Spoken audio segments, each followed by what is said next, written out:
ku muryango w'ababanda. Turi kumwe n'umusaza hano aratangira twibwira. Murakoze, nitwa Baganizi Rukirubuga Albert. Nkaba ndi umusaza koko, navutse mu mwaka w'igihumbi 1972, ndi umukongomani.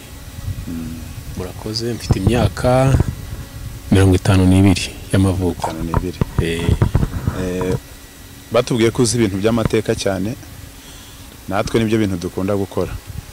Ubu rero dushaka ngo utuganirire ku muryango w'ababanda, icyo waba ubiziho, ni gute wabayeho, imiryango gutyo.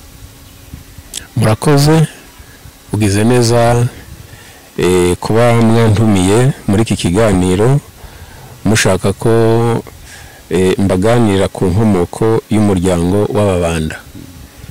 Ni byiza, amateka nta muntu ujya umenya yose, ariko hari bike tugomba kuba dufite kuri uwo muryango tukwiriye kubwira abaduteza amatwi no kubisangiza abadukurikiye. Okay, rero umuryango w'ababanda, icyangombwa no kubanza mukamenya ngo mbese umubanda ninde. Umubanda ninde? Umubanda ni muntu ki? Umubanda yakomotse kuri inde? Okay, umubanda rero, icyambere ndabanza gusobanura izina umubanda icyo ari cyo. Ijambo umubanda ni ijambo risobanuye ngo abaharanira murage. Ni ryo jambo umubanda niko risobanuye. Ababanda rero bakaba bakomoka ku mwami wa mbere wayoboye u Rwanda, wimye u Rwanda, witwa Gihanga Ngomijana, wimye mu mwaka w'igihumbi 191 ageza mu mwaka w'igihumbi 124. Gihanga rero akaba ari mwene bene Imana wo mu bimanuka bya kabiri, akaba ari we wabyaye abanyiginya, akaba ari wabyaye abatutsi. Gihanga rero yaje kubyara abana, uw'imfura ye yari Nyirarucyaba, waje gukurikirwa n'abahungu 4. Uwa mbere ni Sabugabo. Sabugabo abyara Rushambo na Nkuba. Nkuba abyara Mashira, Mashira abyara Kibanda. Urumva rero ko umuryango w'ababanda ukomoka kuri Kibanda, bitiriwe Kibanda cya Mashira, Mashira wa Nkuba, Nkuba wa Sabugabo, Sabugabo bwa Gihanga Ngomijana. Ubwo rero ababanda nabo mu nzu y'abanyiginya. Nabo mu nzu y'abanyiginya.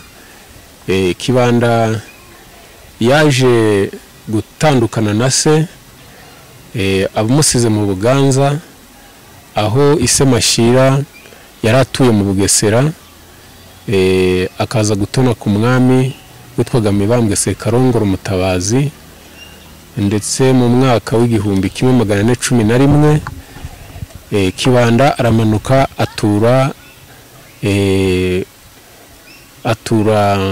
hariya hagati ya Ruhango na Ndiza, aho bitaga muri Gisari na Kibanda, itaritwa Nduga. Hatari hitwa mu Nduga. Itari hitwa Nduga, aho niho batuye, yitwaga Gisari na Kibanda. No kuvuga ngo ni Gitarama, ugafata Nyanza, ugafata na Butare.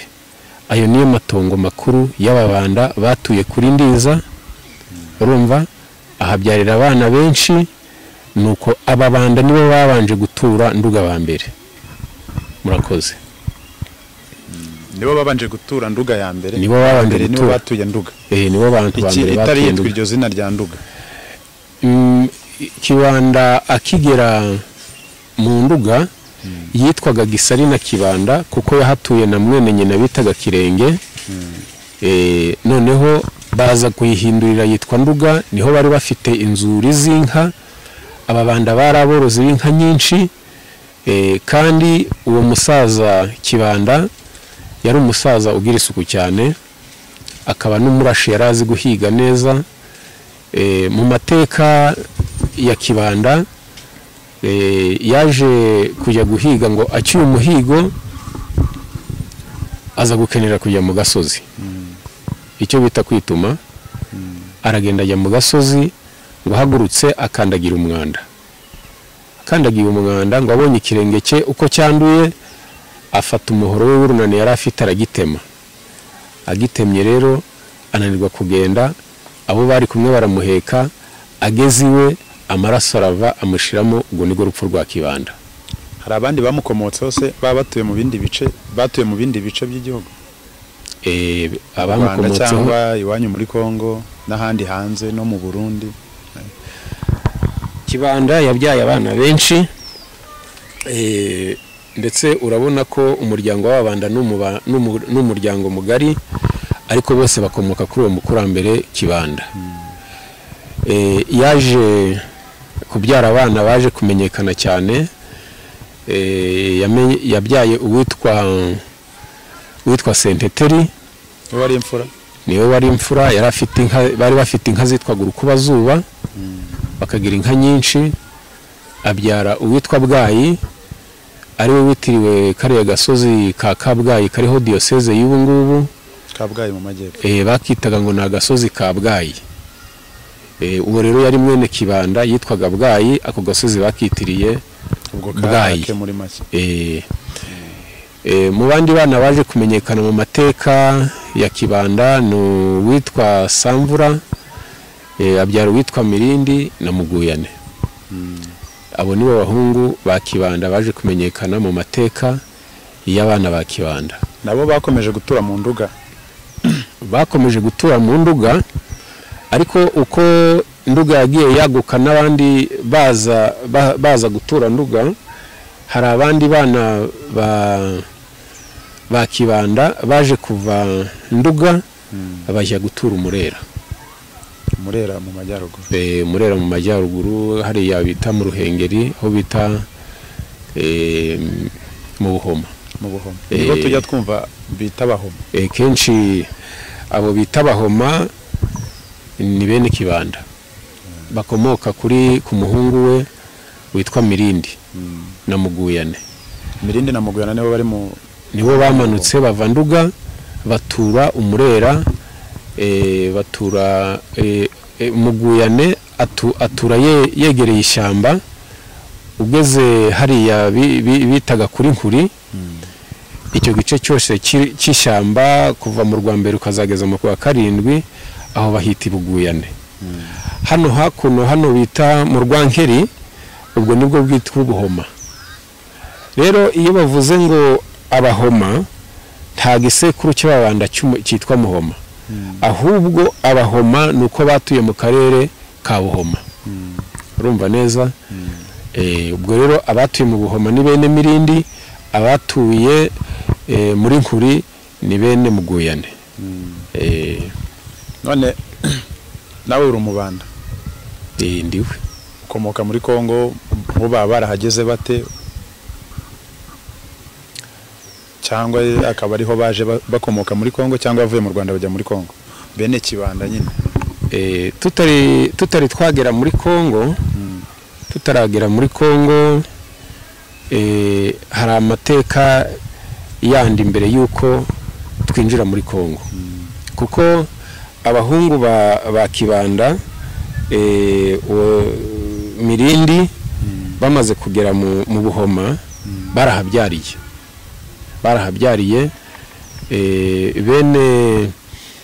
Bene Mirindi yahabyariye uwitwa Kakira, ahabyarira uwitwa Rugero, uwitwa Rugenzi, ahabyarira uwitwa Kanyamirinzi. Hari undi muvandimwe wabo bari baragiranye mu Buhoma bitaga Kanyabuganza. Tutarajya muri Kongo rero twaba dutarutse, twaba tunihuse cyane, kuko kuva Nduga ukagera mu Buhoma hari amatongo. Ubwo naho hari ibyahabaye, hari indi mateka yihariye, kuko ayo niyo matongo yombi tujya tubona mu nzu y'Ababanda. Abahambere ni mu Nduga, aha kabiri ni mu Buhoma. Rero umutware w'Ababanda yari Kanyamirinzi. yari Kanyamirinzi, aho hafi bagaturana nabo bitaga Abagerangabo, bene Runyoni, Runyoni rwa Ngabo wa Rugeramanywa. Noneho bari batuye hariya mu Byangabo. Hakaba abandi batutsi bari aho kuri Nkuri b'Abahumuro. Abo nibo bantu batuye kariya karere bwa mbere, ariko babangikanije. Urumva ko bamwe bari mu Buhoma, abandi bakaba hano hafi ya Nkuri, abandi bakaba imbere mu Byangabo. Rero haje kuba amateka akomeye y'Ababanda, kuko cyari gikwena cyishwa n'Abagera ndetse n'Abahumuro. Rero kubera ko ntashatse kwihuta ngo njye muri Kongo, ntabanje kukubwira amateka mu Buhoma, Ababanda baraborozi b'inka cyane. Umukuru w'umuryango w'Abagera, bene Rugeramanywa, baratumiranaga, baza gutumira Kanyamirinzi, bamutumira mu gitaramo nk'uko inshuti zitumirana. Ajya rero mu Byangabo, baterura inzoga, bari bafite inzoga ziryoshye, ariko kwa kundi abasaza bamara kugira umusa bagacyarikana, cyangwa se umwe agashenga undi. Umukuru w'umuryango w'Ababanda atongana n'umukuru w'umuryango w'Abagera, baratongana, babwirana nabi. Mwene Rugeramanywa amwima inzoga kandi ariwe bamutumiye, ndetse ngo amwicaza ku gatebe ko mu mfuruka, amuraza aho ngaho yamwimye inzoga. Bukeye mu gitondo rero Kanyamirinzi abwira mwene Rugeramanywa, aramubwira ati wanguye nabi kandi wantumiye, ariko uyu munsi turahurira, nge nawe turahurira mu iriba rya Karambo, aho bita muri Ngange. Umusaza ataha mu gitondo ababaye. Aho bita muri Ngange. Ubu ni mu kahe karere? Ni muri kariya karere ka Nyabihu, mu iriba rya Ngange harazwi, aho bita mu iriba rya Karambo. Noneho Kanyamirinzi aragenda abwira abahungu babo,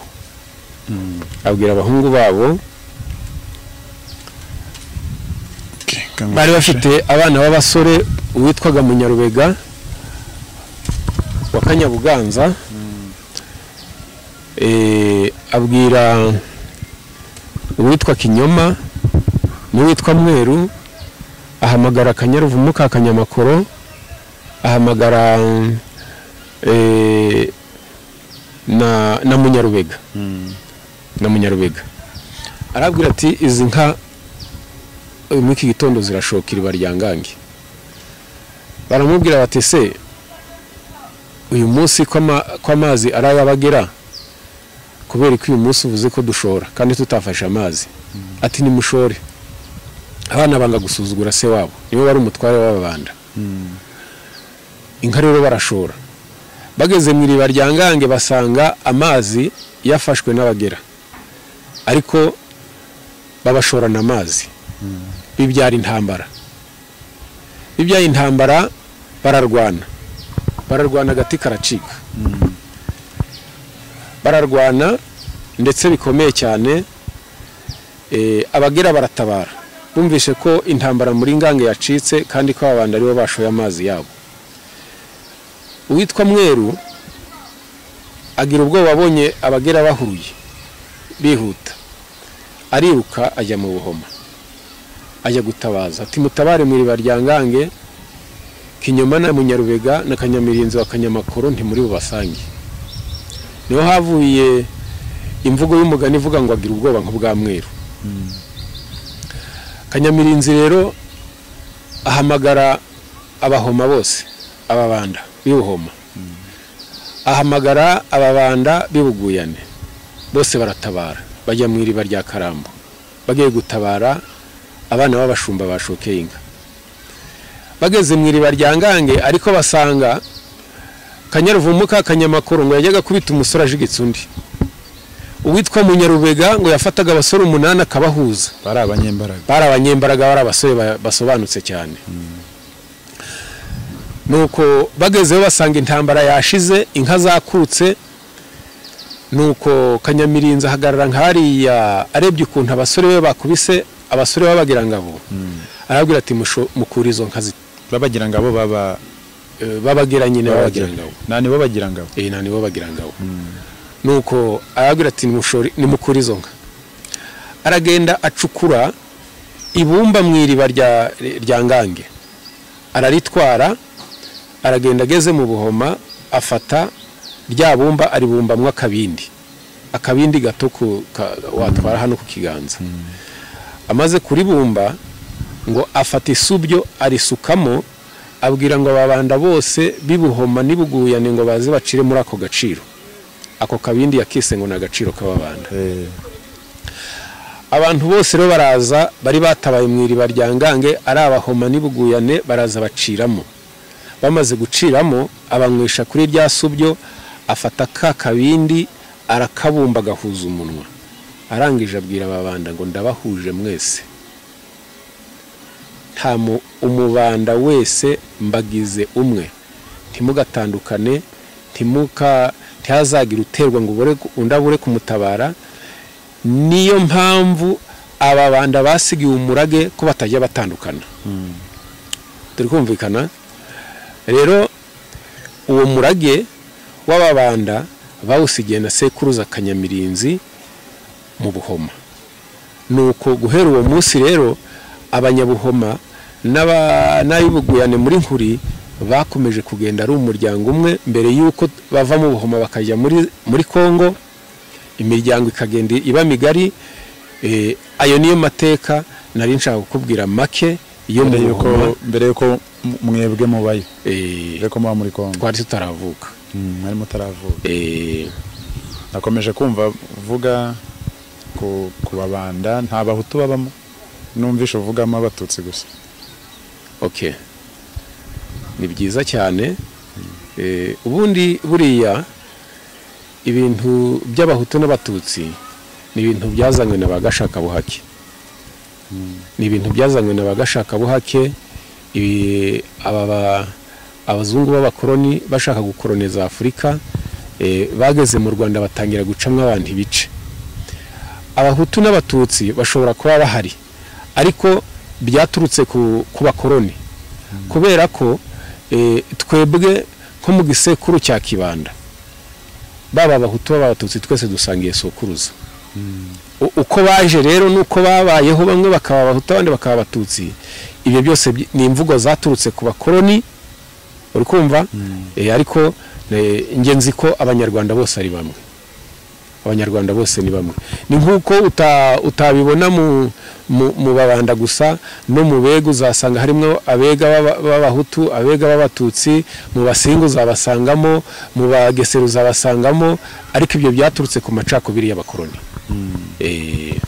babanda se nta numvishe uvugamo abantu bagiye babyarwa n'abandi ukavuga nk'umuntu runaka ukavuga abana yabyaye umva n'abahungu gusa cyangwa nuko kera mutajyaga muvuga ku bakobwa batagura umuryango nyine abana b'abakobwa kenshi bakundaga guhabwa izina reka nsubire nk'inyuma gato tuvuge wenda nko kuri Nyirarucyaba yaje kujya mu ishyamba asanga we Kazigaba barabana amubyaraho n'umwana ariko avuye mu ishyamba agarutse kwa Segihanga yazanye umwana w'umuhungu banga kumwitirira Kazigaba ahubwo bamwitirira Nyirarucyaba bisobanuye ko ise nawe yaramuhaye ubwoko uri kumva rero hari abana b'abakobwa baba barabaye mu miryango yabo migari bakahabyarira abana abo bana nabo bahabwaga umuryango bakagira ubwoko bukomotse kuri nyina rero cyane iyo tuvuga kuko mwacu mu babanda aho tudafite abakobwa bakoze amateka nka Nyirarucyaba ahubwo ngenda avuga ko Kibanda yavukanye na mushiki we witwaga Bwiza bwa Mashyira budashirirora uwo niwe mukobwa nzi mu babanda wakoze amateka kuko yaje gushingirwa umwami wari uhatse se amutonyeho witwaga Mibambwe Sekarongoro Mutabazi ni ukuvuga ngo Mashira yari sebukwe w'umwami kandi yarahoze ari umuvuguta muheto w'ibwami. Murakoze. nuko baba baramanutse bene Kibanda barambuka bagera no muri Kongo. Muri Kongo ntabwo ndagerayo. Ndacyatinze cyane kwambuka ngo ngere muri Kongo. Nyuma y'intambara yo muri Ngangi hari andi mateka yabaye, kuko umukuru w'umuryango w'Abagera yaje Nyanza kurega umuryango w'Ababanda ko wamuhemukiye. Ndetse yaragiye kurega ibwami cyangwa yaragiye kurega ku gicumbi cy'Ababanda nyine aho Kibanda yakomokaga nyine. Yaragiye kurega ibwami. Ndetse nuhe mwami wari uyoboye icyo gihe? Icyo gihe umwami wari uyoboye yari Mibambwe Sekarongoro Sentabyo. Niwe wari uhari, yarasimbuye Mibambwe Sekarongoro Mutabazi. Rero baza ndetse umwami no kuvuga ko Ababanda kubera ibyaha bari bakoreye Abagera bakwiriye kubanyaga. Rero Ababanda bakagira umukurambere witwaga Kanyabuganza, yari afite inka nyinshi ngo yarabagiye 2,000. Rero Kanyabuganza amaze kubimenya ahamagara umukuru w'umuryango witwaga Kanyamirinzi nkuko namukubwiye, ati rero Abagera bamaze kujya kuturega ibwami kandi imyanzuro nuko tugiye kunyagwa. Bafata rero umusore muto witwaga Seburyo, agenda atumwe na Kanyamirinzi umukuru w'umuryango w'Ababanda, ajya ibwami ajyana amashashi 8, arabahakirwa binyuze ku mwamikazi Gicanda. Nyuma ikibazo bamaze kumva uko kimeze baravanga Ababanda bazatanga ibyiru mu Bagera ariko ntibakwiriye kunyagwa. Mibambwe rero Sekarongoro Sentabyo atanga inka y'igitare ayiha Seburyo. Aramubwira ati genda iyi nka y'igitare uyishyikirize Kanyamirinzi umubwire ko inka z'Ababanda zambitswe umudende n'umwami. Bisobanuye ngo inka zambitswe umudende n'umwami ntizinyagwa.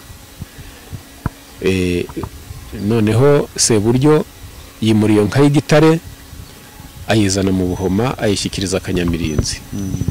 Niho havuye imvugo ivuga ngo iz'Abanyiginya ni bitare ariko iz'Ababanda ni bitego. Nuko ikinyago rero cyagombaga kunyagwa Ababanda kiba kiburijwemo, inka z'Ababanda za Kanyabuganza zambika umudende n'umwami. Aho niho Seburyo yakuye ubutware mu Babanda. Murakoze rero. Ubwo naho ngaho twari tukihagaze, kubera ko amateka ari maremare tuyavuze bwakwira bugacya. Ndashaka kugira ngo mpinire ku kirango kiranga inzu y'Ababanda. Iki kirango kiranga inzu y'Ababanda cyashyizweho n'umwami Yuhi nko mu mwaka w'1500, aho buri bwoko bwagiye bugira ibirango bijyanye n'inyamaswa bahuje umuco n'ingeso. Ndatanga urugero nk'Abagesera bashushanya inyamanza, nta mugesera bahemukira inyamanza, baraziririza. Abanyiginya baziririza umusambi, Abashambo bakaziririza ikirango cyabo kikaba intare, Abacyaba ikirango cyabo kikaba impyisi ngo isingiriye ntikirekura. Ariko icyo bashingiyeho cyane kera baravuga ko inyamaswa igihe abahigi b'umwami bahigaga, inyamaswa igaturumbuka ikava mu ishyamba igahungira mu rugo, cyaraziraga ko iyo nyamaswa bayica. inyamaswa iramutse ihungiye mu rugo rwawe ubwo byabaga birangiye, iyo yabaga ibaye mwene nyoko, yabaga ikize. Aho niho umwami Yuhi yashingiyeho atangira guha buri bwoko ibirango. Rero nkaba nshaka kubabwira ngo ikirango kiranga inzu y'Ababanda ni ikihe. Ababanda ikirango cyabo, ikintu baziririza ni ikigona, ni igisimba cyitwa ikigona, ikiyoni, kikagira ibintu nka bitatu bashingiraho. Ngo ni igitungo, ni ikinyamaswa kitava kwizima ku mugambi wacyo.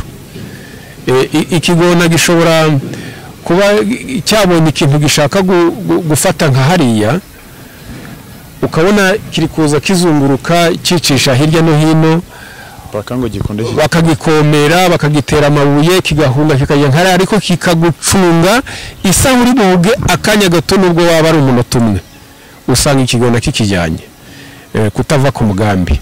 Kuko twababwiye rero ko Ababanda ari abaharanira murage, inyamaswa baziraniye ikigona, kikagira ibintu bitatu.